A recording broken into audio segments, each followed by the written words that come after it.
सबसे पहला टॉपिक हम लोग क्या करेंगे, ज्यूरिसडिक्शन। ठीक है, तुम लोग का तो अभी फर्स्ट टॉपिक ही चल रहा है, फर्स्ट टॉपिक भी स्टार्ट ही हुआ है अभी। खैर चलो, ज्यूरिसडिक्शन को हम लोग कितने पार्ट्स में डिवाइड करते हैं? 3 पार्ट्स में।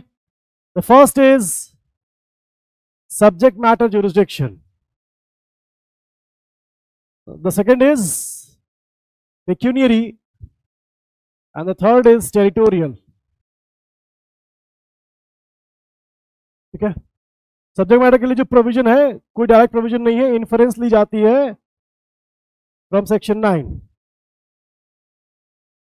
देन वी हैव पेक्यूनियरी, इसके लिए चाहिए हमें sections 3, 6 and 15। Then we have territorial, this is sections 6 to 20, read with 21 to 25। ठीक है, चलो, subject matter jurisdiction, that is section 9।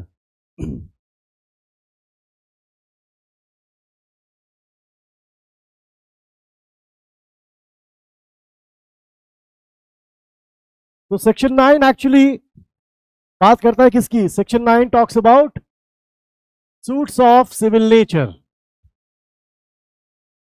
Suits of civil nature. ठीक है, सूट्स ऑफ सिविल नेचर में क्या होते हैं? There are 2 things, first is a legal right and then there will be the socio economic issue, sorry, socio religious, not economic, sorry, socio religious issue, right? So there must be a legal right and there must be a socio religious issue, that is what we call as a suit of civil nature। ठीक है, so section 9 says the courts, all courts shall have jurisdiction to try suits of civil nature unless their cognizance is either expressly or impliedly barred। ठीक है, तो suits में क्या होना चाहिए? Legal right और social religious issue, unless expressly और impliedly barred, और इम्प्लाइडली बार्ड। ठीक है, सो अनलेस एक्सप्रेसली और इम्प्लाइडली बार्ड। तो what do you mean by an express bar? Express bar में क्या होता है? There is a special act which has created a special court and that special court has exclusive jurisdiction। ठीक है, अब implied बार में क्या होता है? there is a special act and it has created a special court but not clear कि उस special court के पास एक्सक्लूसिव ज्यूरिसडिक्शन है या नहीं है, राइट? तो इस केस में हम लोग क्या करते हैं? लेजिस्लेचर की जो इंटेंट है एक्चुअली वो देखते हैं हम लोग। अगर लेजिस्लेटिव इंटेंट होती है इसके पीछे कि उस कोर्ट को हम लोग दे दें एक्सक्लूसिव ज्यूरिसडिक्शन, तो उस कोर्ट को मिल जाएगी, वरना उसके पास नहीं होगी। This is a case of implied बार।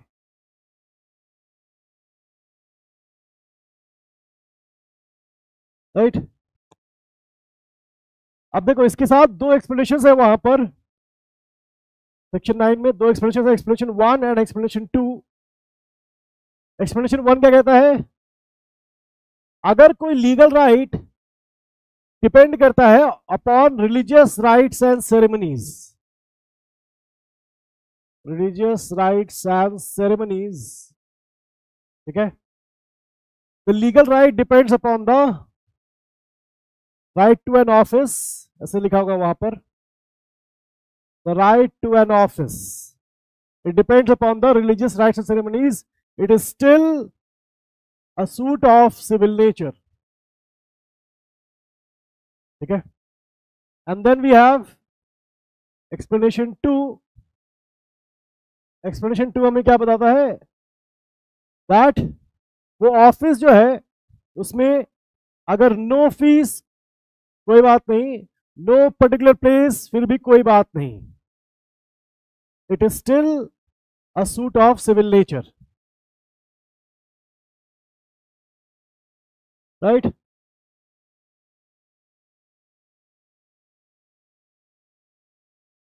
तो explanation 2 is a further explanation to explanation 1। याद रखना कि दोनों एक्सप्लेनेशन हमेशा साथ में पढ़ी जाती है, सेपरेटली हम लोग नहीं पढ़ते इसे। आई थिंक तुम लोगों का यहीं तक हुआ है। थर्सडे को क्लास नहीं हुई थी ना तुम लोगों की? हाँ। मेरा कॉलेज में लेक्चर था इसीलिए। चलो इसके बाद there is a case law. Case law is Bhurinath versus state of J&K। Bhurinath versus state of J&K and this is a case of 1997। ठीक है, इसमें state's right to appoint a shrine board ये चैलेंज किया गया था, and a person's right to a hereditary office ये challenge किया गया था। ठीक है, तो इसमें देख सकते हो state's right to appoint a shrine board that is a legal right, and the hereditary office that is a socio religious issue. इनका CPC हो गया है, याद आ रहा है तुम लोग को कुछ? रजिस्टर है ना? हाँ वो होगा, उसमें वहां पर पूरा होगा। ठीक है, it's too low. All students audio video clear है? किसी का लो लग रहा है? आदेश, देव, आकांक्षा, अनुष्का, वॉइस लो है। ओके अच्छा रुक जाओ 1 मिनट।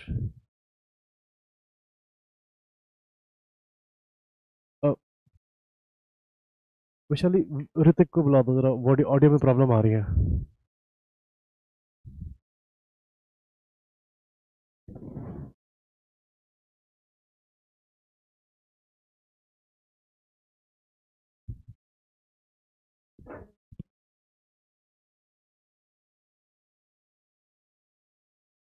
अपने डिवाइस का एक बार ऑडियो तेज करके देखो। ऑल स्टूडेंट्स अपने डिवाइस का ऑडियो थोड़ा हाई करके देखो। ऑडियो कम जा रहा है, क्यों? हाँ, मेरे मेरे लेक्चर में तो होगा कुछ ना कुछ।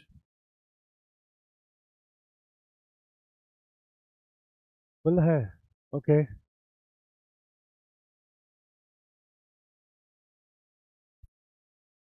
यहाँ का ऋतिक, यहाँ का नहीं, ऑनलाइन का।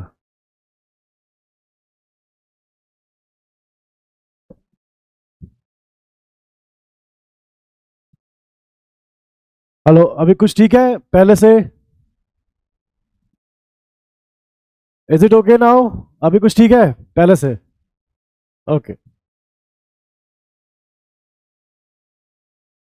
चलो देखो, इसके बाद जो नेक्स्ट नेक्स्ट हमारा केस लॉ है दैट इज मोस्ट रेवरेंड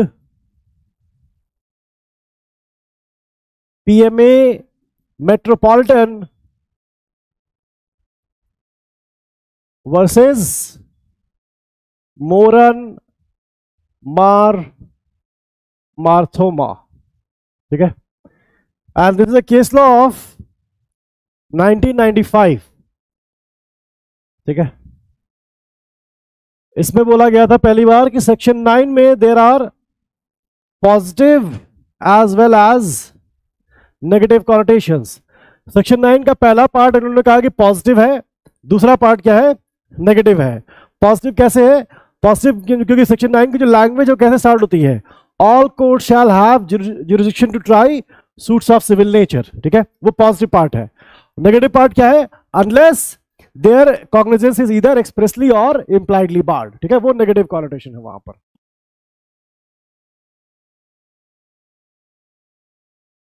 ठीक है, सो सेक्शन 9 के पॉजिटिव एंड नेगेटिव कॉनोटेशन दोनों है, ये चीज एक्सप्लेन की गई थी इस केस में।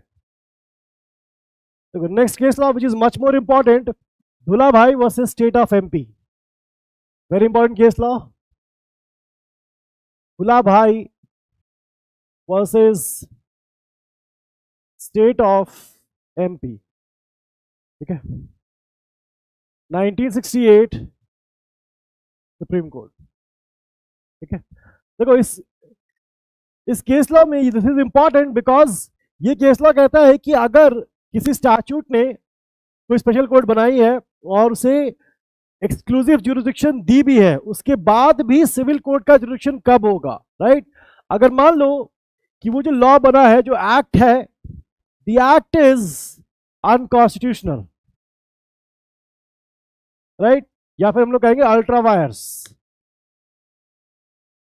ठीक है, तो अगर act itself is ultra vires तो वहां पर उस कोर्ट की एक्सक्लूसिव जुरिडिक्शन नहीं हो सकती। या फिर वो जो कोर्ट या ट्राइब्यूनल बनी है that has violated the principles of natural justice, right?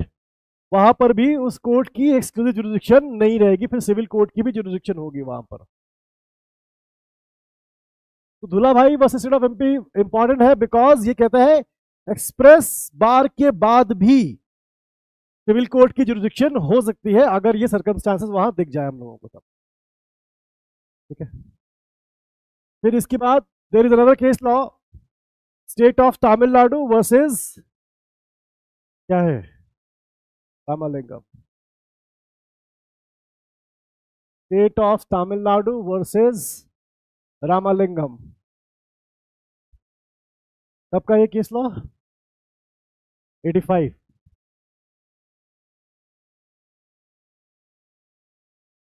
Right, क्या बोला गया इसमें? अगर जो स्टैट्यूट है, जो एक्ट है, if it does not provide for adequate remedies, for adequate remedies, then the civil court will also have jurisdiction.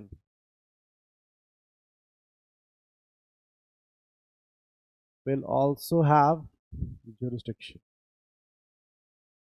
तो स्पेशल एक्ट ने स्पेशल कोर्ट तो बना दी, उसे एक्सक्लूसिव जुरिडिक्शन भी दे दी, लेकिन अगर उस स्पेशल एक्ट ने एडिक्वेट रेमेडीज नहीं प्रोवाइड की तब सिविल कोर्ट का भी जुरिडिक्शन वहां पर होगा।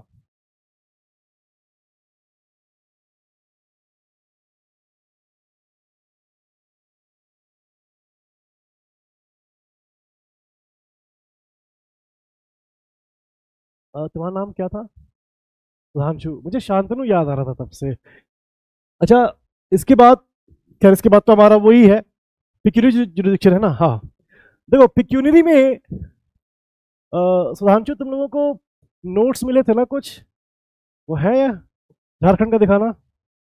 देखो पिक्यूनरी जुरिडिक्शन में हम लोगों को 3 प्रोविजंस पढ़ने होते हैं। ठीक है, कौन कौन सा है? Section 3 hierarchy of courts, then section 6 valuation, and section 15 lowest grade competent. Section 3 is the hierarchy of courts. Hierarchy of courts.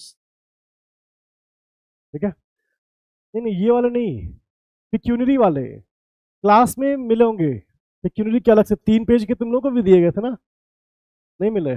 Okay चलो, देखो हायरार्की ऑफ कोर्ट्स में सेक्शन 3 में दिया हुआ है, सबसे नीचे कौन सी होती है? Court of small causes. ठीक है, देन इसके ऊपर होती है हमारी डिस्ट्रिक्ट कोर्ट्स, सॉरी इसके ऊपर civil courts, civil courts, then civil courts के ऊपर district courts, and district courts के ऊपर हाई कोर्ट्स। सेक्शन 3 में यही चीज दी हुई है, हायरार्की ऑफ कोर्ट्स।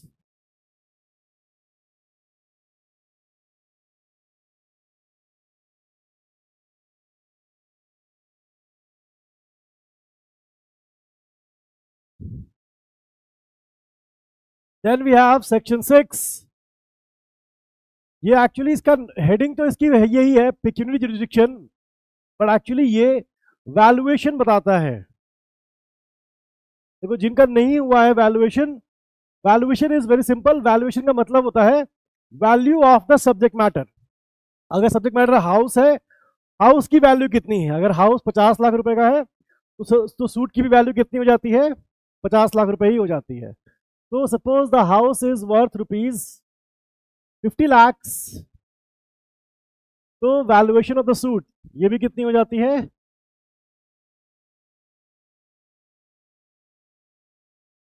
ये भी 50 lakhs ही है, ठीक है, राइट। इसका पर्पस क्या है? What is the purpose of valuation? देखो, जब हम लोग पेक्यूनियरी जुरिडिक्शन की बात करते हैं, every state has its own pecuniary jurisdiction, ठीक है, हर कोर्ट्स की अपनी अपनी अलग होती है। दिल्ली का, देखो दिल्ली का देख लो एग्जांपल, सिविल कोर्ट की या सिविल जज है उसकी होती है अप टू ₹20 lakhs, ठीक है। Then you have the district court or the district जज, उसकी होती है 20 lakhs to 2 crores, and then you have the high courts. High courts की कितनी होती है Sudhanshu? Above 2 crores, above 2 crores to unlimited, 500 crore हो, 1000 करोड़ हो, कोई फर्क नहीं पड़ेगा, ठीक है। तो अब देखो, जो वैल्यूएशन क्या होता है सूट का, तो वैल्यूएशन का पर्पस क्या होता है? दो होता है। फर्स्ट इज कि कौन सी कोर्ट की पेक्यूनियरी जुरिडिक्शन होगी उस सूट में, ठीक है। जैसे यहां पर अगर वैल्यूएशन, ये मान लो ये घर दिल्ली में अगर है, तो सूट की वैल्यूएशन अगर 50 लाख है, तो ये कौन सी कोर्ट में फाइल होगा? डिस्ट्रिक्ट कोर्ट में। देखो यार, डिस्ट्रिक्ट कोर्ट की है ना, 20 लाख से 2 करोड़, तो ये यहीं पे फाइल होगा। तो वैल्यूएशन का पहला पर्पस क्या होता है? पेक्यूनियरी जुरिडिक्शन फिगर आउट करना, right. Then there is the other purpose which is court fee. Court fee आप कितनी पे करोगे ये भी वैल्यूएशन पर ही डिपेंड करता है, ठीक है। And the general rule is 1% of valuation, although कि इसके बहुत सारे एक्सेप्शंस होते हैं, 1% ऑफ वैल्यूएशन,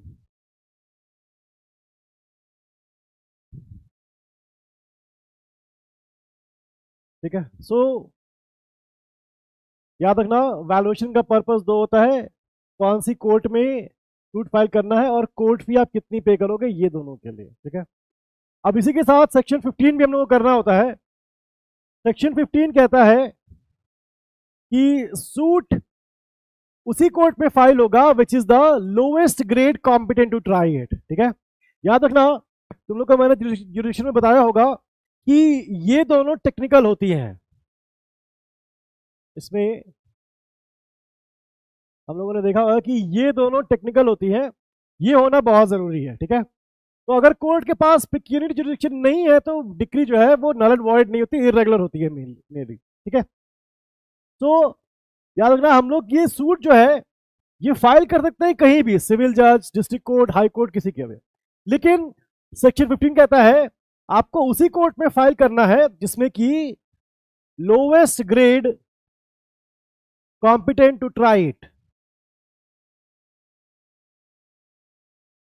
तो यहां पर हम लोग सेक्शन 15 के अकॉर्डिंग डिस्ट्रिक्ट कोर्ट में फाइल करेंगे ये वाला सूट, 50 लाख वाला।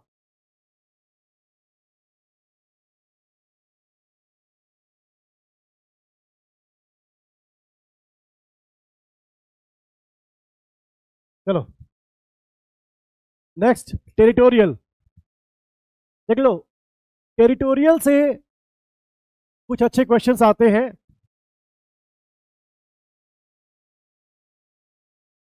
ठीक है। 16, सेक्शन 16 बताता है इमूवेबल प्रॉपर्टी, ठीक है।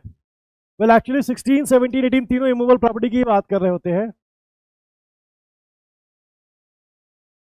Section 19 and then you have section 20।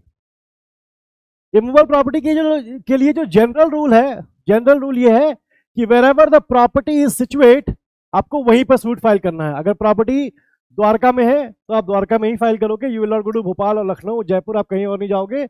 General rule is wherever the property is situate, location उसकी जहां पर भी वो लोकेटेड है वहां पर, ठीक है। चाहे वो एविक्शन सूट हो या फिर रिकवरी ऑफ पोजीशन का सूट हो, पार्टीशन का हो, या फिर मॉर्गेज, सेल, चार्ज, इन सब का है, राइट। 16B 16C यही सब सारे हैं। 16D is any other right. Then we have 16E। 16E क्या है? Compensation for damages. And then we have 16F। याद रखना कि सेक्शन 16 में A to F में A to E वो इमूवेबल प्रॉपर्टी के लिए, लेकिन 16F किस लिए है? मूवेबल प्रॉपर्टी के लिए। अपनी बैरक में मार्क कर लेना कि सेक्शन 16 का A to E, देखो सेक्शन 16 में जो क्लॉजेस हैं वो पूरे A to F है, ठीक है। इसमें A to E जो है ये इमूवेबल प्रॉपर्टी के लिए है, लेकिन क्लॉज F जो है that is for movable property, ठीक है। तो 16 में जनरल रूल तो है, लेकिन एक्सेप्शन भी वहां पर दिया हुआ है, ठीक है। देखो जिनका हुआ है तुम लोगों को तो मतलब होपफुली याद होगा, जिनका नहीं हुआ है याद रखना कि एक क्वेश्चन पूछा जाता है पर्सनल ओबीडियंस,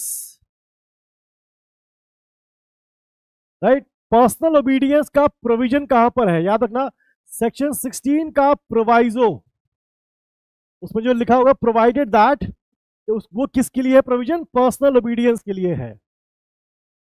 इसे जब रेगुलर लेक्चर होगा तब समझना कि क्या होता है, क्योंकि पर्सनल ओबीडियंस में आई थिंक एक लेक्चर तो जाता है, पर्सनल ओबीडियंस में एक लेक्चर जाता है, क्योंकि कई बार लोगों को नहीं समझ में आता है एक बार में,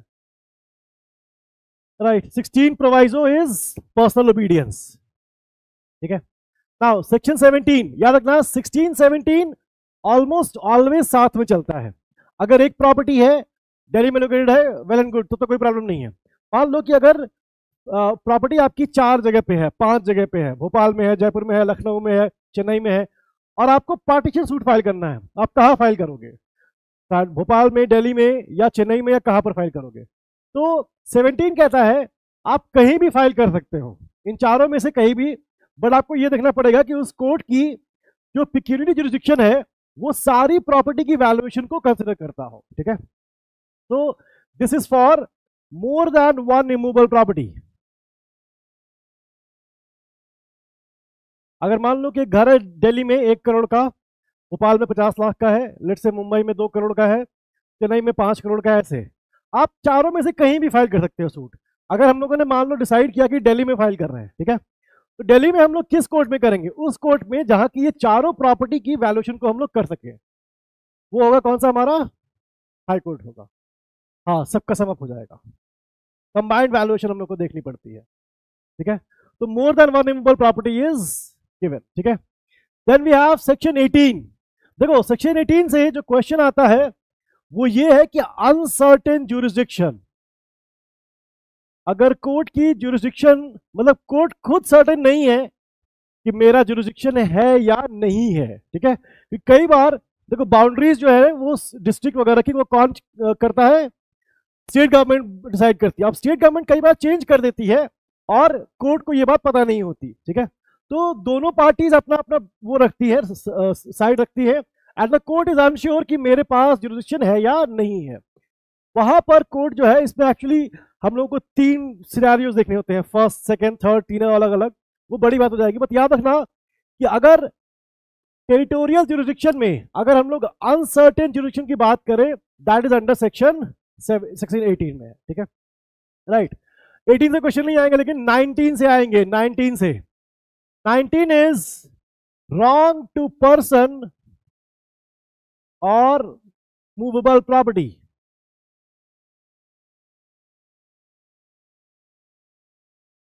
ठीक है। अगर किसी पर्सन को के साथ कोई रॉन्ग हुआ है या फिर किसी मूवेबल प्रॉपर्टी के साथ कोई रॉन्ग हुआ है and you want to claim compensation or damages, तो आप सूट कहां फाइल करते हो?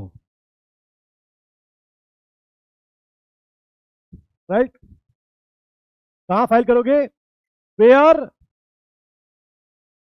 द डिफेंडेंट रिजाइड्स और कैरीज ऑन बिजनेस और पर्सनली वर्क्स फॉर गेन। तो 3 ऑप्शन रहेगा आपके पास, जहां पर डिफेंडेंट का रेजिडेंस हो या फिर उसका प्लेस ऑफ बिजनेस हो या वो वर्क करता हो वहां पर। याद आ रहा है ये सब? आ रहा है, ओके। और याद रखना एक चीज जो मेन होता है, प्लेंटिफ का रेजिडेंस, वर्क और बिजनेस मैटर नहीं करता। डिफेंडेंट का प्लेस, बिजनेस और वर्क मैटर करेगा, रेजिडेंस, लेकिन प्लेंटिफ का नहीं होता। याद यहीं पे लिख लेना, प्लेंटिफ्स रेजिडेंस और business is immaterial, residence, business और वर्क इज इमटेरियल।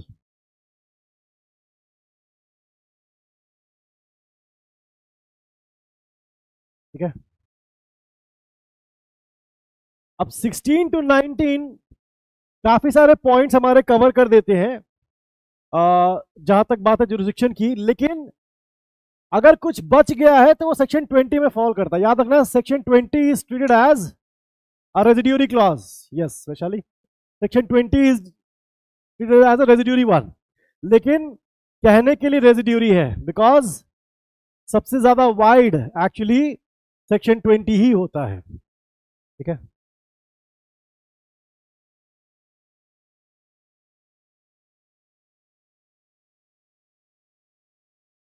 सेक्शन 20 कहता है अदर सूट्स, मतलब 16, 17, 18, 19 में कहीं फॉल नहीं किया तो 20 में फॉल करेगा। ठीक है, और 20 में there is 20 clause C, section 20 में क्लॉज सी है which is where cause of action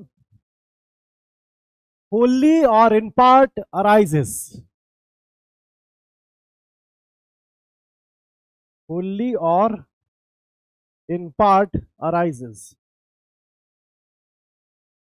ठीक है, जिनका भी सीबीसी स्टार्ट हुआ, तुम लोग को मैंने एग्जांपल दिया था मैरिज वाला, मैरिज हरिद्वार में हुई और दिल्ली में रहे थे, बैंगलोर में वो हुआ। ठीक है, cause of action wholly or in part arises, तो this is the very wide one.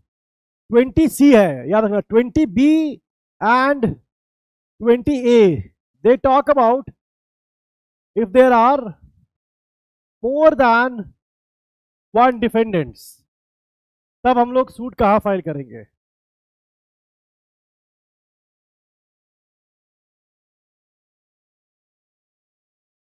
और एक चीज और, प्रीलिम्स में क्वेश्चन पूछते हैं जो सेक्शन 19 एंड 20 किस प्रिंसिपल पे बेस्ड है। याद रखना, 19 and 20 both are based upon equity acts in personam, equity acts in personam, right, लिखवाया होगा ये, हाँ है ना। तो इक्विटी एक्ट्स इन पर्सोनम, इसका मतलब क्या होता है, if I am the one seeking equity I should follow you. इसीलिए प्लेंटिफ जो है वो हमेशा डिफेंडेंट के रेजिडेंस, डिफेंडेंट के प्लेस ऑफ बिजनेस या वर्क्स फॉर गेन, जहां पर भी हो वहां जाता है। ठीक है, so the plaintiff has to follow the defendant and plaintiff is also known as the, क्या कहते हैं उसे, plaintiff is also known as the dominus litis, sometimes also written as dominus litis। इसका मतलब क्या हो गया वांशु, डोमिनेंट लिटिगेंट, डोमिनेंट लिटिगेंट। और क्यों कहते हैं उसे, क्योंकि उसके पास ऑप्शन होता है, वो चूज कर सकता है कि मैं कहाँ फाइल करूं। अगर मान लो कि लेट से मुझे अगर भारत के ऊपर सूट फाइल करना है तो मेरे पास 3 ऑप्शन है। ठीक है, एक जहां भारत का रेजिडेंस है वहां कर सकता हूं, या फिर जहां उसका बिजनेस है वहां, या फिर जहां वो काम करता है वहां पर, या फिर एक चौथा हो जाएगा जहां कॉज ऑफ एक्शन राइज हुआ है, जो कि इन तीनों से अलग भी हो सकता है। अब वो 4 प्लेसेस में से कहां सूट फाइल करना है ये मैं डिसाइड करूंगा, भारत में डिसाइड कर सकता। इसीलिए प्लेंटिफ हम लोग क्या बोलते हैं, dominant litigant, dominant status.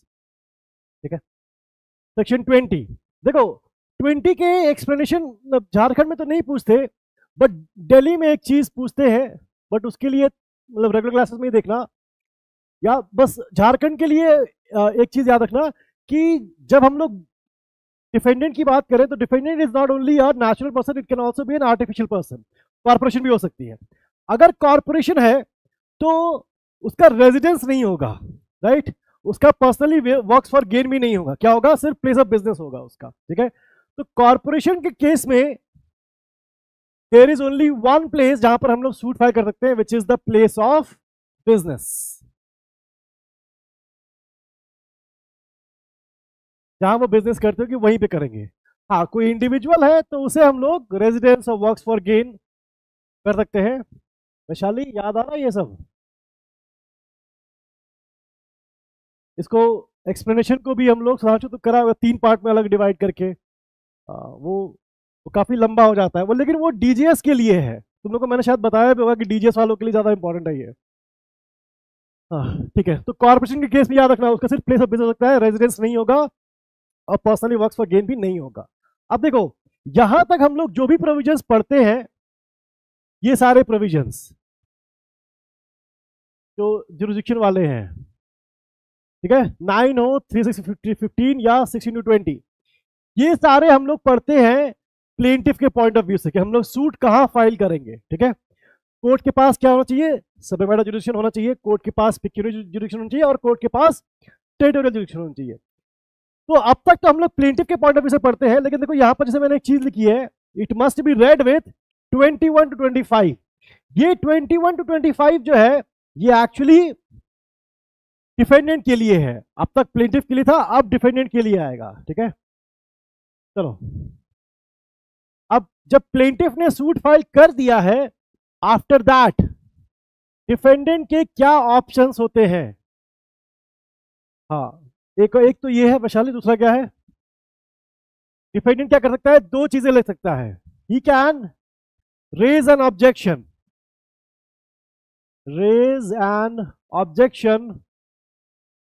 in the court where the suit was filed।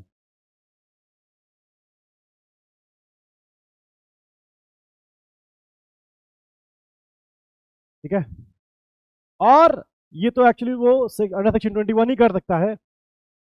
और he can apply for transfer of suit. ठीक है, और ट्रांसफर ऑफ सूट ही जो है वो सेक्शन 22 से 25 के बीच में है। ठीक है, तो जब प्लेंटिफ ने अपना सूट फाइल कर दिया, उसके बाद डिफेंडेंट क्या कर सकता है? या तो जिस कोर्ट में से सूट फाइल किया वहीं जाकर ऑब्जेक्शन रेज कर दे कि आपके पास जुरिडिक्शन नहीं है, या फिर वो एक सुपीरियर कोर्ट में जा सकता है और बोल सकता है कि ट्रांसफर करोगे। ठीक है, ये वाला होता है सेम कोर्ट में जहां पर कि सूट फाइल्ड है। ट्रांसफर जो होता है ये हमेशा एक सुपीरियर कोर्ट में होता है। अप्लाई फॉर ट्रांसफर, और याद रखना सीपीसी कई जगह वर्ड एप्लीकेशन नहीं यूज करता, वो कहता है अप्लाई फॉर, तो अप्लाई से एप्लीकेशन समझ जाना वहां पर। तो सेक्शन 21 में हम लोग पढ़ते हैं कि आपको ऑब्जेक्शन कब लेना है। अच्छा ठीक है, एक बात याद रखना, जिनका हो गया तुम लोग का तो ठीक है, जिनका नहीं हुआ है, section 21 must be read with section 99 always. Section 21 and 99 they are actually counterpart एक दूसरे के। सेक्शन 21 आपको वो ग्राउंड्स बताता है जिन पर की ऑब्जेक्शन आपको लेना है, ग्राउंड्स या कंडीशन बताएगा। 99 बताता है कि जो एपलेट कोर्ट है उसकी पावर क्या होगी। ठीक है, चलो 22 से 25, ऑल्दो 22 से 25 में उतने क्वेश्चंस नहीं आते, बट फिर भी देखो, section 22 it gives the generic provision. जो जेनेरिक प्रोविजन मतलब the defendant has the right to apply for transfer. ठीक है, and then section 23 is where does the defendant file the application।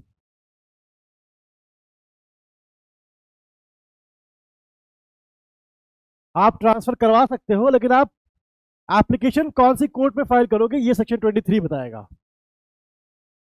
Then we have section 24। Section 24 is powers of district court and high courts in dealing with transfer applications. In dealing with transfer applications. अभी झारखंड की date announce हुई है, कब होगा अभी नहीं हुई। Form कब तक फिलअप हो रहा है? 27 सितंबर तक, और दशहरा बाद ही होगा, फिर उसके पहले तो नहीं होगा।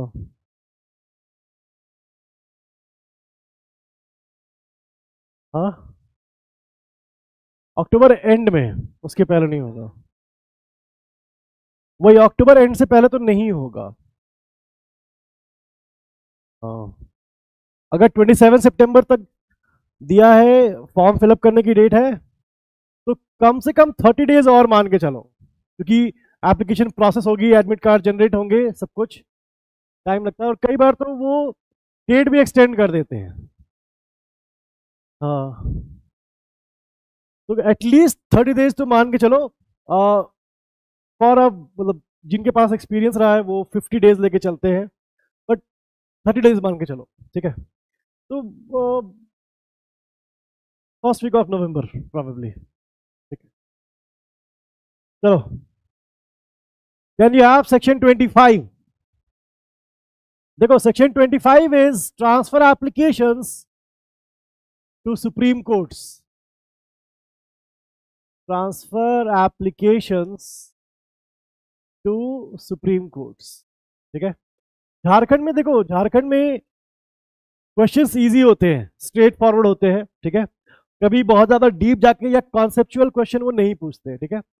और नॉट ओनली फॉर सीपीसी, और कोई लेक्चर हुआ है अभी तक रिवीजन का? ये पहला ही है। आईपीसी हुआ है, अच्छा। तो सर ने कुछ बताया कि क्या अप्रोच रख लो? नहीं, ओके। पहली बात कि जो भी सब्जेक्ट तुम लोग देख रहे हो उसका इंडेक्स जरूर देखना, क्योंकि सेक्शन नंबर से बहुत सारे क्वेश्चंस पूछते हैं झारखंड में, ठीक है। और one thing which is based upon experience, ठीक है, कि झारखंड में कई सारे क्वेश्चंस जो है वो बिहार के रिपीटेड होते हैं, ठीक है। तो झारखंड के तो बैक ईयर पेपर्स देखना ही देखना तुम लोग, ठीक है।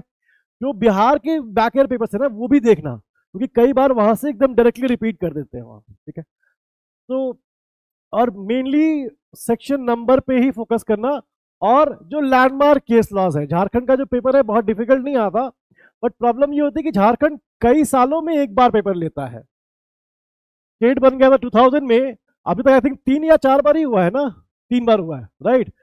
तो होता ये है कि कई साल से लोग वेट कर रहे होते हैं। अब वो लोग एकदम, जैसे अब तुम लोग एकदम ही नए हो अभी, जो 4 साल से अभी वेट कर रहा था कि अगला बार आएगा, अगली बार आएगा, वो एकदम प्रिपेयर्ड है कि बस आने दो आने दो आने दो। तो ये थोड़ा सा वो हो जाता है, इसीलिए वहां पर थोड़ा कंपटीशन ज्यादा हो जाता है, इसी ये रीजन है। वरना पेपर नहीं टफ आता झारखंड का, पेपर पेपर नहीं टफ आता। हाँ, झारखंड में नहीं, झारखंड में नहीं। चलो, transfer application to supreme courts, याद रखना, transfer application to supreme courts में तुम्हें 2 चीजें याद रखनी है। फर्स्ट, अगर एक हाई कोर्ट के जुरिडिक्शन से, ठीक है, दूसरे हाई कोर्ट के जुरिडिक्शन में आपको ट्रांसफर कराना है सूट, तो the application can be made only to the supreme court. Application to supreme court, जैसे मान लो कि लेट से जयपुर की जो डिस्ट्रिक्ट कोर्ट है, it is subordinate to Rajasthan high court, ठीक है। अब जो वाराणसी की डिस्ट्रिक्ट कोर्ट है, it is subordinate to Allahabad high court, ठीक है। अब अगर मुझे सूट ट्रांसफर कराना है जयपुर डिस्ट्रिक्ट कोर्ट से वाराणसी डिस्ट्रिक्ट कोर्ट में, तो मैं एप्लीकेशन कहाँ फाइल करूंगा? सुप्रीम कोर्ट में करूंगा, ठीक है। क्योंकि हाँ, डिस्ट्रिक्ट कोर्ट से डिस्ट्रिक्ट कोर्ट ट्रांसफर करना है, एप्लीकेशन फाइल करोगे आप सुप्रीम कोर्ट में, क्योंकि एक हाई कोर्ट की जो टेरिटोरियल जुरिडिक्शन होती है वो अपनी ही होती है, अपने स्टेट में ही होती है। ये हाई कोर्ट इस हाई कोर्ट को डायरेक्शन नहीं दे सकती, और इसका जो टेरिटोरियल जुरिडिक्शन है राजस्थान हाई कोर्ट का, वो राजस्थान तक ही है, उसके बाहर एक्सटेंड नहीं होता है, ठीक है। और यही चीज जो तुम्हारा कंफ्यूजन अभी हुआ ना कि sir district court to district court पे, यही गलती मैक्सिमम लोग करते हैं। उन्हें लगता है कि हाई कोर्ट कर सकती है, डिस्ट्रिक्ट कोर्ट खुद ही कर सकती है, नहीं, वो ट्रांसफर सिर्फ सुप्रीम कोर्ट कर सकता है, और कुछ नहीं, और कोई नहीं कर सकता। और दूसरी चीज कि अगर मान लो कि कोई ट्रांसफर एप्लीकेशन सिर्फ सामने वाले को परेशान करने के लिए फाइल की गई है, वहां पर फाइन भी पे कराया जा सकता है। फाइन कितना हो सकता है? अप टू रुपीज, तो कितना है? 2000। तुम्हारा रजिस्टर तो बड़ा वो है, सॉलिड सा है, कोई ग्रंथ लग रहा है जैसे। नहीं लग रहा ग्रंथ जैसे।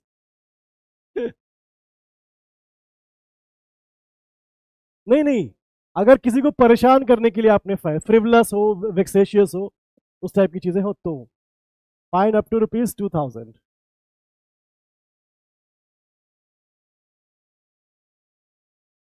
हाँ हाँ, सुप्रीम कोर्ट। इंटरस्टेट ट्रांसफर अगर हो तो सुप्रीम कोर्ट ही एप्लीकेशन जाएगी।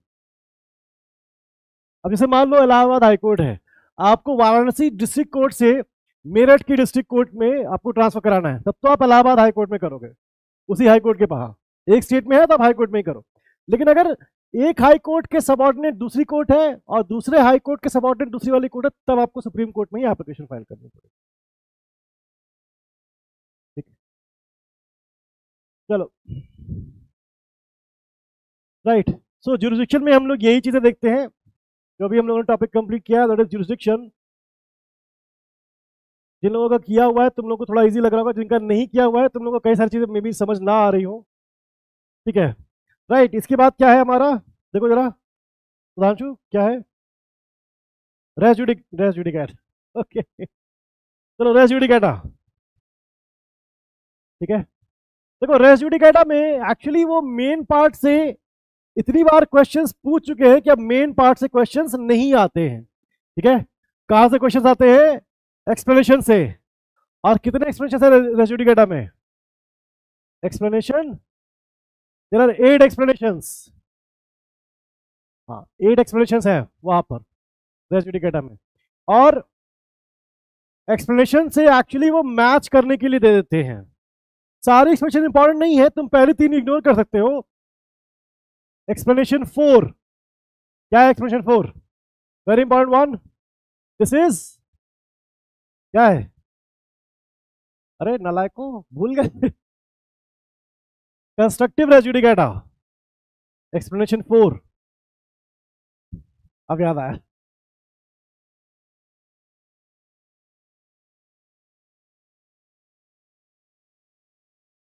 एक्सप्लेनेशन 5 भी स्किप कर सकते हो। एक्सप्लेनेशन 6 इसलिए है representative suit. And then we have explanation 7, इसके लिए है execution proceedings. And then explanation 8, अगर former court is a court of limited jurisdiction, is a court of limited jurisdiction, still upon a subsequent suit res judicata will apply। तो यही 4 में 4, 6, 7, 8 वो आप अक्सर मैच द फॉलोइंग देंगे। ठीक है,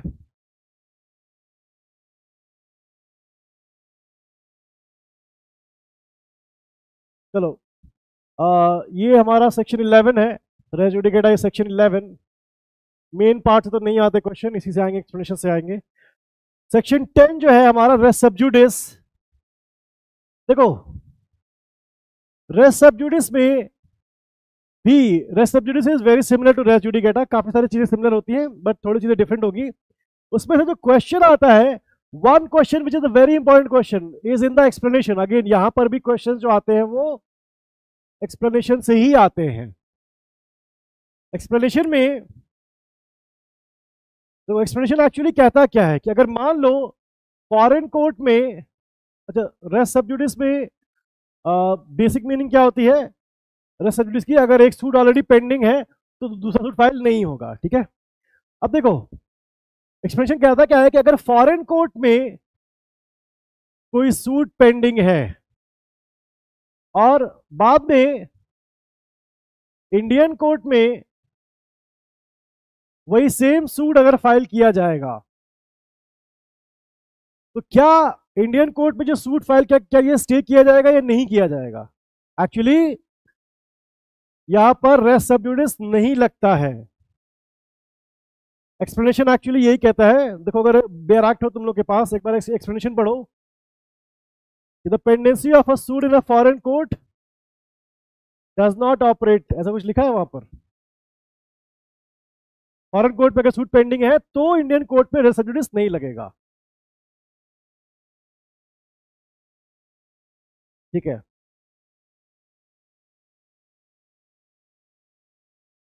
चलो अब देखो, सेक्शन 11 जो है that is res judicata which bars subsequent suit, और याद रखना section 11 bars a suit, bars a subsequent suit.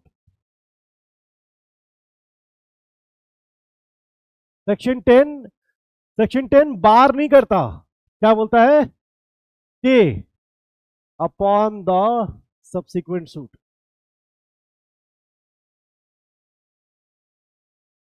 अभी जैसे रेस जुडिकेटा मैंने इतनी छोटा सा कराया है, रेस जुडिकेटा एक्चुअली अगर लेक्चर करोगे तो 4 लेक्चर लगते हैं रेस जुडिकेटा में।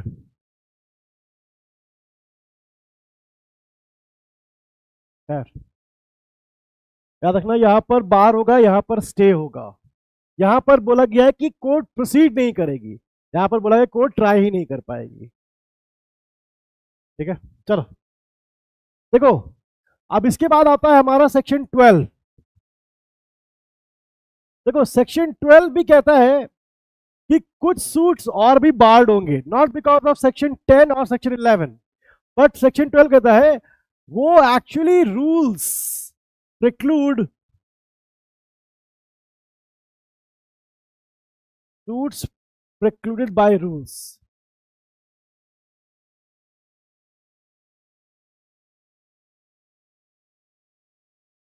जब हम लोग ऑर्डर्स में जाते हैं, जैसे ऑर्डर 23 का रूल 3A है, वो बार कर देता है सब्सिक्वेंट सूट को कि आप नहीं कर सकते। अब वो सेक्शन 10 की वजह से या सेक्शन 11 की वजह से नहीं बार कर रहा, वो रूल्स में है इसीलिए वो बार हो रहा है। ठीक है, तो सेक्शन 12 में हम लोग, सेक्शन 12 इटसेल्फ इंपॉर्टेंट नहीं है, सेक्शन 12 बस बताता है कि रूल्स में भी सूट के बारिंग हो सकती है। ठीक है, section 12 has to be read with किसके साथ, सुधांशु? देखो ऑर्डर 2 रूल 2 का मैंने एग्जांपल दिया होगा। ऑर्डर 2 रूल 2, ऑर्डर 2 रूल 2 क्या बोलता है, तो क्या प्रोहिबिट करता है, बताओ किसी जिनका हो गया है कंप्लीट, बताओ क्या प्रोहिबिट करता है सेक्शन ये order 2 rule 2? Splitting of cause of action, आप नहीं स्प्लिट कर सकते अपना। ऐसा अगर मान लो मैंने किसी से 25 लाख रुपए लिए हैं, ठीक है, तो मैं ये नहीं कर सकता कि मैं 10 लाख का सूट अभी फाइल कर दूं, 15 लाख का बाद में फाइल करूं, नहीं, आपको हाँ दोनों पूरा क्लेम एक साथ करना है, इंटायर क्लेम एक साथ हो जाना चाहिए। और 2 रूल 2 आपको वही प्रोहिबिट करता है, और कहता है कि अगर मान लो कि लेट से कि मुझे किसी से 25 लाख रुपए ले रहे थे, मैंने क्या क्या किया, अभी 15 लाख का सूट फाइल कर दिया और बोला कि 10 लाख का सूट मैं बाद में फाइल करूंगा, तो जो बाद वाला सूट मैं जो छोड़ रहा हूं ना, वो अब मैं फाइल नहीं कर सकता। तो वो भी क्या एग्जाम्पल है, suit is precluded by rules. ठीक है, ऐसे कई सारे एग्जाम्पल एक्चुअली आते हैं, जैसे ऑर्डर 23 का रूल 3A, राइट, वो भी बार करेगा। ऑर्डर 9 का रूल 6 ये भी बार कर देगा। कई सारे एग्जाम्पल आ सकते हैं यहाँ पर। ऑर्डर 22 का रूल 9, बहुत सारे होते हैं जहां पर एक दूसरा सूट बार हो जाए, दैट इज सेक्शन 12। ठीक, अब इसके बाद a topic which is very relevant from an examination point of view is foreign judgment. और फॉरेन जजमेंट से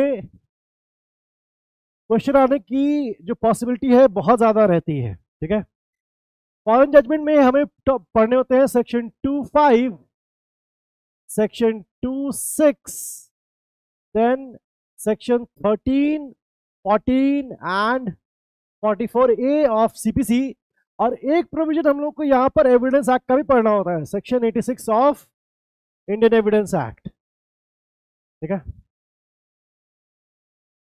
लिखवाया होगा ऐसे, एकदम ऐसे ही होगा बिल्कुल। रिवीजन किए कितना टाइम हो गया था सुधांशु, रिवीजन किए बहुत टाइम हो गया अब पता है क्या होता है, उस टाइम पे जब क्लास में पढ़ते हो ना तब तो समझ में आता है, बाद में रिवीजन नहीं करते हो सब उड़ जाता है, और जब पढ़ोगे ना तो लगेगा कि ये मेरी हैंडराइटिंग ही है, मैंने ही लिखा था ये ऐसे नोट्स। तुम लोग को भी मैं कितनी बार बोल चुका हूँ रिवीजन करो रिवीजन करो। तो Sudhanshu is a very good student, बहुत अटेंटिव रहता है क्लास में, लेकिन रिवीजन नहीं किया तो आप देखो सब सरप्राइज हो जा रहा है कि अरे ये मैंने ही लिखा है राइट, एग्जैक्टली, ऑनलाइन में वैशाली भी बोल रही है। ठीक है, देखो सेक्शन 2.5 ये बताता है कि what is a foreign court. ठीक है, सेक्शन 2.6 बताता है what is a foreign judgment.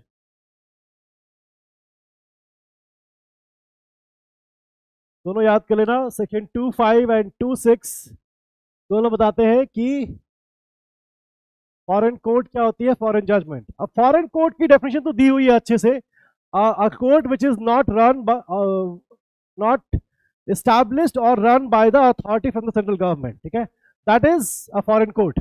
और ऐसे किसी भी कोर्ट के जजमेंट को हम लोग क्या बोलते हैं, फॉरेन जजमेंट, 2(6) बोलते हैं ऐसे, ठीक है।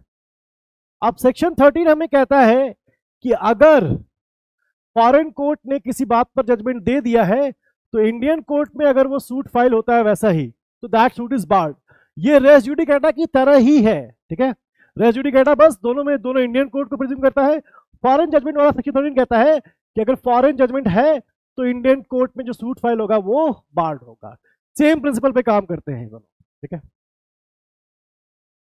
सेक्शन 14 टॉक्स अबाउट प्रिजम्पशन, कि अगर फॉरेन कोर्ट की जो जजमेंट है वो प्रिज्यूम की, वो अगर प्रेजेंट की गई है, that has to be read with section 86। 86 कहता है फॉरेन कोर्ट की जो सर्टिफाइड कॉपी है वो प्रेजेंट की जाएगी, और उसके बाद 14 में दिया हुआ है कि प्रिजम्पशन हम लोग कैसे लेते हैं उसकी। तो सीपीसी का रजिस्टर नहीं लाई हो अपना? अरे लेके आना चाहिए था, तो तुम्हारा सब कुछ होता। नेक्स्ट टाइम से लेकर के आना, काफी अच्छा रिवीजन हो जाएगा, वरना फिर अपने से रिवीजन ना नहीं होता है, कई बार लोग नहीं करते हैं। चलो 44A, 44 is execution of foreign judgment. देखो एक चीज याद रखना, direct execution of a foreign judgment, ठीक है, it can happen only in case of money decree, only in case of a money decree.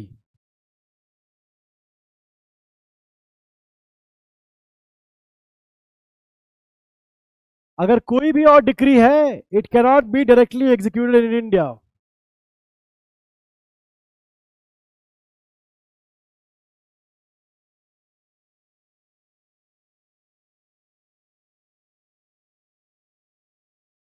Right,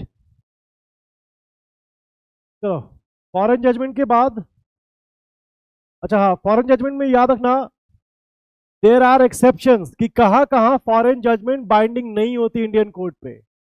exceptions where foreign judgment is not conclusive upon Indian court, ठीक है, and that is section 13A to F। There are 13 ground, sorry 6 grounds. कौन कौन से हमारे grounds? Number 1 is not on merits, number 2 देखो section 13 में दिया होगा सारे के सारे। First, sorry, number 1 is court did not have jurisdiction, number 2 is not on merits, number 3 is वो हाँ इंटरनेशनल लॉ या इंडियन लॉ के वायलेशन में दिया गया है, number 4 is principle of oppose to principles of natural justice, number 5 is fraud, and number 6 is breach of Indian law, ठीक है। 6 होते हैं, राइट। वो 6 जो है एक बार देख लेना, कभी कभी मैच द फॉलोइंग में वो आते हैं।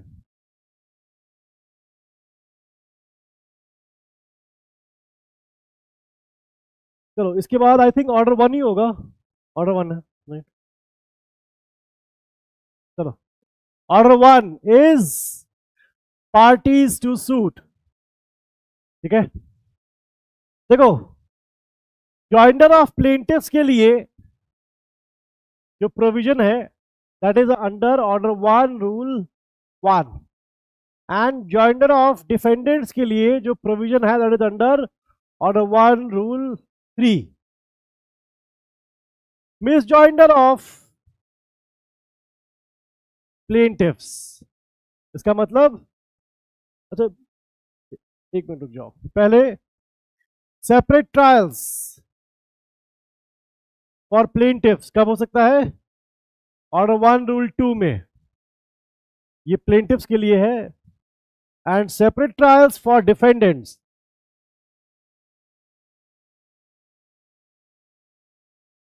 This is order 1 rule 3A।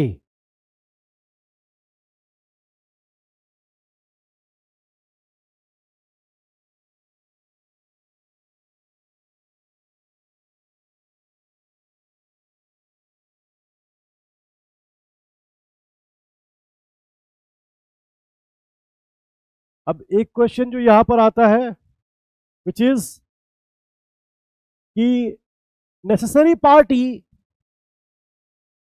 And proper party, necessary party and proper party. देखो ये जो फ्रेजेस है यूज किए जाते हैं, बट सीपीसी कहीं एक्सप्रेसली नहीं बोलता। There is a indirect reference under order 1 rule 10 sub rule 2। वहां पर क्या वर्ड यूज किया गया है प्रॉपर पार्टी के लिए? प्रॉपर पार्टी के लिए जो वर्ड यूज है वहां पर who ought to have been joined।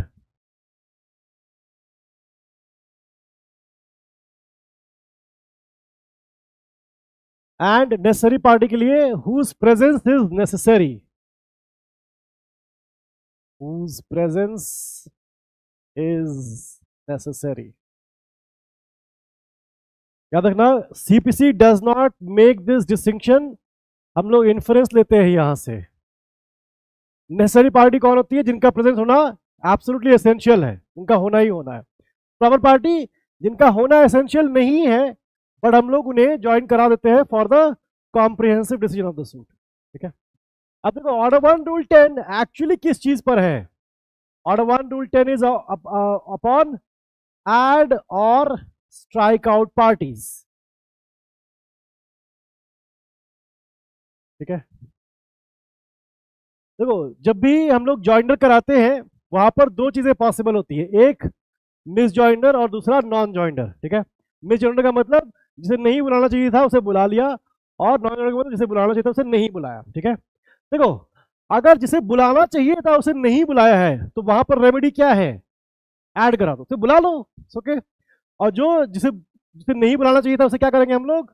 Strike out, remove कर दो। तो जो ऑर्डर 1 रूल 1 में हम लोग पढ़ते हैं ज्वाइनर एंड ये joiner of plaintiff, joiner of dependents, अगर इनका ही मिस ज्वाइनर या नॉन ज्वाइनर है, मिस ज्वाइनर और non joiner for both of them, plaintiff हो या डिफेंडेंट्स, उसके लिए रेमेडी कहां पर दी हुई है? ऑर्डर 1 रूल 10 के सब रूल 2 में दिया है, कोर्ट में स्ट्राइक आउट और एड पार्टी।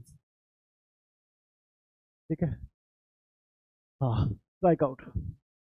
देखो एक और क्वेश्चन जो यहां से आता है that is under order 1 rule 8। Order 1 rule 8 क्या है? Order 1 rule 8 is representative suit.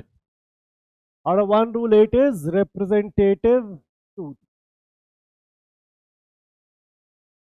ठीक है, याद रखना रिप्रेजेंटेटिव सूट में दो चीजें, first there must be numerous persons. ठीक है, न्यूमरस पर्सन का मतलब मोर देन 2 से लेकर के लाखों या करोड़ों भी हो सकते हैं। ठीक है, अब एग्जाम में ऐसा, हाँ वेरी गुड वैशाली, आगे बता रहा हूँ वही, एग्जाम में ऐसा लिखना नहीं, ये एग्जाम्पल मत देना कि थोड़ा बहुत कॉन्ट्रोवर्शियल हो सकता है, मतलब पता नहीं टीचर को पसंद आया या नहीं। बट जैसे अयोध्या वाला केस था, right, that was a representative suit. अभी जो ज्ञानवापी वाला चल रहा है that is also a representative suit, वो ऑर्डर 1 रूल 8 में ही फाइल होता है। तो न्यूमरस पर्संस, वहां पर जो पार्टीज टू द सूट है सिर्फ उनके ऊपर इफेक्ट नहीं होता, इनका इफेक्ट सबके ऊपर होता है। ठीक है, और दूसरा है same cause of action is not necessary, is not necessary. क्या चाहिए होता है हमें? Same interest. ठीक है, सेम इंटरेस्ट का मतलब they have the same interest in the outcome of the suit. जैसे मान लो कि यहाँ पर बगल में कोई अगर लाउड म्यूजिक बजा रहा है, हम लोग जितने लोग यहाँ पर हैं हम लोग तो डिस्टर्ब हो ही रहे हैं, लेकिन जो नहीं आया है ऐसा नहीं है कि उसका इंटरेस्ट नहीं है, उसका भी इंटरेस्ट है इसमें। जो नहीं आया है उसके बिहाफ पर भी हम लोग एक रिप्रेजेंटेटिव सूट फाइल कर सकते हैं। ठीक है, ऑर्डर 1 रूल 8 में इसमें एक केस है which is very important, that is Duke of Bedford versus Ellis. कब का केस है ये सुधांशु बताना? ये हमने लिखा है। अच्छा वैशाली, ये वाला केस कब का है? Duke of Bedford versus Ellis 1900 का है। लॉर्ड मैकनॉटन, राइट, यही है ना? मुझे भी पढ़े बहुत दिन हो गए।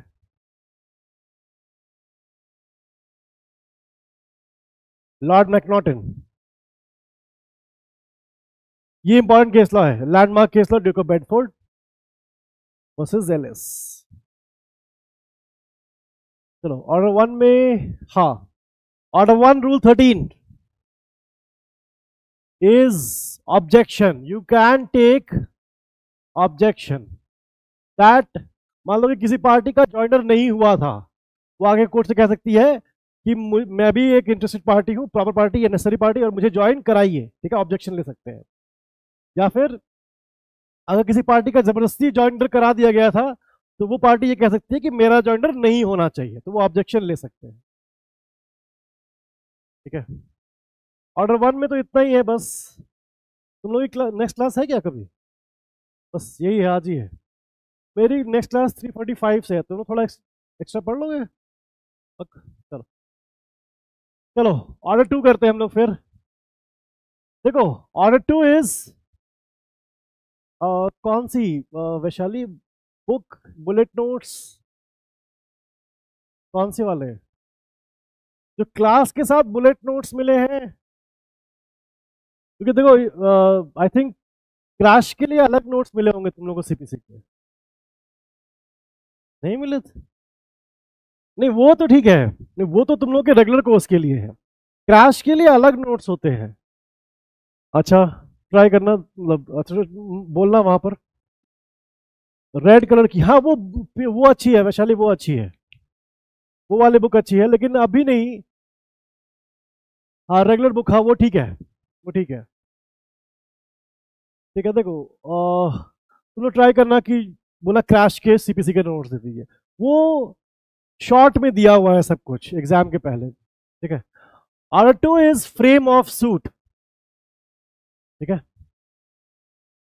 फ्रेम ऑफ सूट का मतलब आप अपने सूट में क्या क्या चीजें आप कर सकते हो और क्या चीजें आप नहीं करोगे. ठीक है, और इसी में आता है हमारा ऑर्डर 2 का रूल 2, जो कि हम लोगों ने सेक्शन 12 के साथ थोड़ा देखा था. याद रखना ऑर्डर 2 रूल 2 को हम लोग दो नाम से जानते हैं. First is splitting of claims और splitting of cause of action.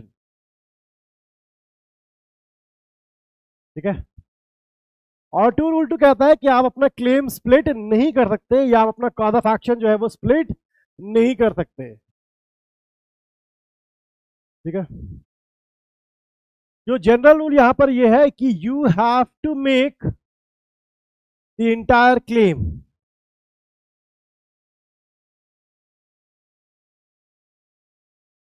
पूरा पूरा क्लेम करना पड़ेगा. यू कैनॉट स्प्लिट इट कि नहीं 1 लाख रुपए के लिए मैं अभी फाइल कर रहा हूं, बाकी 2 लाख रुपए के लिए बाद में फाइल करूंगा. नहीं, you cannot do it. You have to make the entire claim. There is however one situation where you can let go of your claim. जैसे कि मान लो हम लोगों ने थोड़े पहले देखा था कि दिल्ली में जो सिविल कोर्ट की जुरिडिक्शन होती है वो कितनी होती है, मान लो अप टू 20 लाख है. ठीक है, मान लो कि मेरी प्रॉपर्टी जो है वो 22 लाख की है. ठीक है, अब या फिर मुझे क्लेम करना था 22 लाख का. मैंने क्या किया कि वो 20 लाख, मैंने क्लेम 20 लाख का ही किया, और 2 लाख मैंने दिखा दिया कि मैंने रिलिंक्विश कर दिया. लेकिन उसका पर्पस क्या है, मैं सिविल जज की जुरिडिक्शन में लाना चाहता हूं, मैं नहीं चाहता कि वो डिस्ट्रिक्ट कोर्ट की जुरिडिक्शन में जाए. ऐसे टाइम पर स्प्लिटिंग ऑफ क्लेम्स अलाउड होता है, वरना स्प्लिटिंग ऑफ क्लेम्स हमारा अलाउड नहीं है. ठीक है, so if you want to bring the suit within the jurisdiction of the court, only then the relinquishment will be allowed, या फिर splitting of claims is allowed, वरना allowed नहीं होता. Only to bring the suit within the jurisdiction of the court.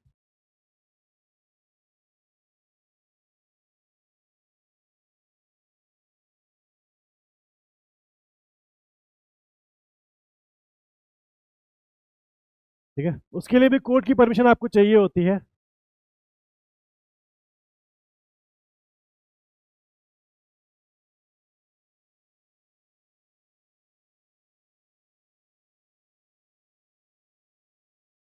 तो order 2 का rule 3,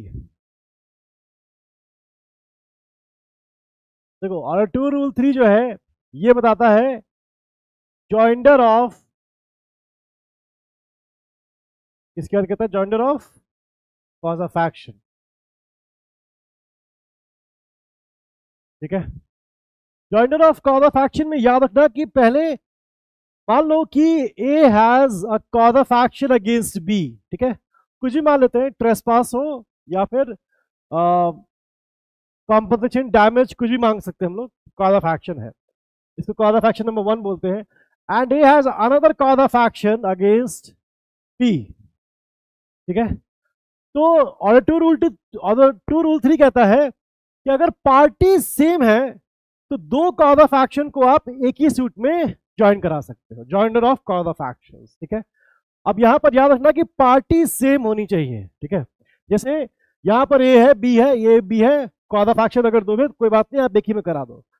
अगर मान लो कि ए बी हो और इनके बीच में कॉज ऑफ एक्शन है और इधर सी डी है और यहां पर भी इधर ए बी है और इधर सी डी है और इनके बीच में कॉज ऑफ एक्शन है 3, ऐसे मान लो तो 3 और 4 है, ये दोनों का भी जॉइनर हो सकता है, पार्टी सेम होनी चाहिए बस, ठीक है। हाँ, अगर इसी में अगर मान लो कि ये डी नहीं होता, पहला वाला सूट जो है ए बी और सी के बीच में है और दूसरा वाला ए बी और सी डी के बीच में है, यहां पर इनका जॉइनर नहीं हो सकता, पार्टी सेम होनी चाहिए। इसमें वो 4 बनाते हैं हम लोग, 4 सिनेरियो बनते हैं, याद आया कुछ? 1 2 3 4 करके बनाते थे, नहीं याद आ? हाँ, क्रिमिनल में भी हो सकता है, 223 में देखना, हाँ सीआरपीसी, ठीक है। चलो, तो हाँ याद रखना एक चीज बस, जो बेसिक रूल है, joinder of cause of action तभी होगा जब पार्टी सेम होंगे, ठीक है। एक हम लोग पढ़ते हैं मल्टीफेरियस सूट, मल्टीफेरियस सूट, और यहां से प्रीलिम्स में क्वेश्चन आते हैं। What is a multifarious suit? जिसमें misjoinder of defendants and misjoinder of cause of action,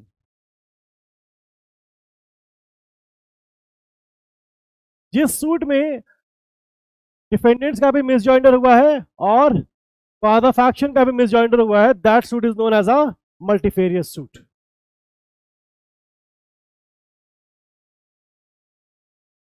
और जैसे हम लोगों ने अभी ऑर्डर 1 में किया था, अगर मिसजॉइंडर हुआ है you can take an objection, वैसे ही यहां पर भी ऑर्डर 2 के रूल 7 में दिया हुआ है ऑब्जेक्शन लेने का, कि अगर किसी भी कॉज ऑफ एक्शन का मिसजॉइंडर हुआ है तो they can take an objection. हाँ,